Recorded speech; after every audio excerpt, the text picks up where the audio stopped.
let's just kick it right off. Jon Gruden, had that 10-year ridiculous $100 million contract for a coach, and it was ridiculous. He just had the right guy who fell in love with him, Mark Davis, and paying a coach that kind of money was ridiculous. But anyway, he lost the gig and lost the money. So now he has a lawsuit against the NFL, and he is suing the NFL and Goodell for leaking the emails that, of course, he wrote while at ESPN. Ephraim, somehow he sent the emails through his company email to the Washington football team. Not the brightest thing in the world, right? If you're writing disparaging stuff about people. And now he feels like he was forced to resign and he wants damages, and the NFL made him out to be a scapegoat and all that other stuff, and he wants money and he was wronged. Hello?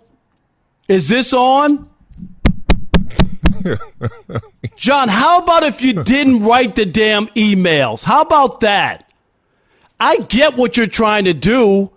Ephraim, what he's trying to do is scare the NFL into making a settlement so that they won't release all the other information. We want discovery. We want to go through the emails and point out what other people said, right? Yes. So what they do is, threaten the NFL with a lawsuit so that they'll settle and give him a parachute and give him money.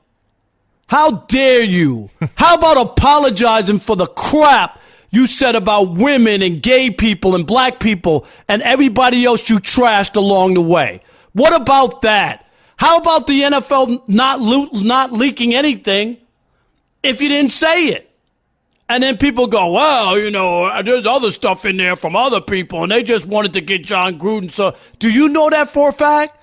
Does anybody know? You know what happens during journalism? Is that somebody, Ephraim, has to read through all these emails just looking for a nugget. That's what happens. Yep. And they just so happen to find the Jon Gruden nugget. Hey, Adam Schefter's caught up in it as well. They found a nugget from Adam Schefter. You think that there are other juicy nuggets that aren't being released? Come on, man. Stop. You don't think so? No. I don't. I don't think 650,000 emails. I don't, and I'm gonna tell you why, Ephraim. Okay. It's a work email. Mm-hmm. Okay. Well, so most people we've seen that, and conventional wisdom would tell you that people know better than to send disparaging things through work emails. But also, history would tell us that plenty of people have been fired for that reason exactly. Right? Like, it may seem like a no-brainer not to do that, but there are a lot of people out there with no brains who do things like that all the time. No, there's no doubt. And then they say, well, what about Bruce Allen? What was his Bruce Allen's not in the league anymore. It's somebody who's currently working who that's why Jon Gruden's name is even important. It's because he's a head coach and a coach of men and had these things to say about certain people. So it does put him in a different light and a different – you're going to go after Bruce Allen who's not in the league? What are you going to go after? He's not working. So my point is that people who think – and I'm not saying that all 650 were gone through, okay, because what happens is if you find a nugget with Jon Gruden, those might be the ones you start looking through. Yeah, you're right. And look, we may not want to take this lawsuit serious because we are in agreement that, first of all, you shouldn't have been speaking like that, right? Like, just right, shame on you. Shame on you, especially. I mean, you just got to have common sense. Obviously, he doesn't have that. We get that part of it, but from a legal standpoint, he does have a leg to stand on because. What's his leg? Tell me what his leg is. Well, those emails were leaked to the public. But happens all the time. It's called investigative journalism. But wait 1 second. None of the other emails were leaked. So, yeah, but you don't know if there's anything in those. Yeah, but it doesn't matter. It doesn't matter what the standpoint he's coming from. And I'm not trying to make excuses for his actions or what happened to him. Let me get that clear. Okay. That's not what I'm doing. I'm with you on that. He should have been fired. Right? Shame on him for what he did. But legally, if you're building a case and you're the only one out of 650,000 emails that people got a chance to look at publicly, then you do have a leg to stand on. There's something wrong there.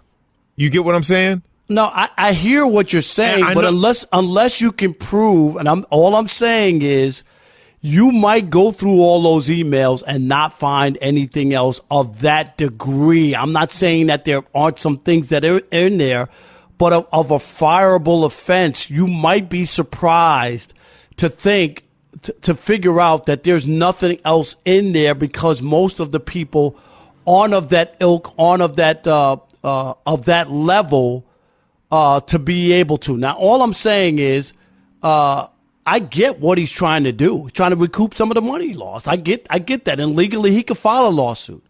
I hope the NFL fights him and not settle with this guy and not let him get any money for the things that he did that was wrong. You could talk about the process. Where's Jon Gruden groveling about what he did, and I'm talking about and what he said and how he feels, how he feels today that he's trying to recoup money over really answering the question and making public statements or talking to people or trying to do right by people and explaining why he had so much venom and vile against people who didn't look like him or act like him.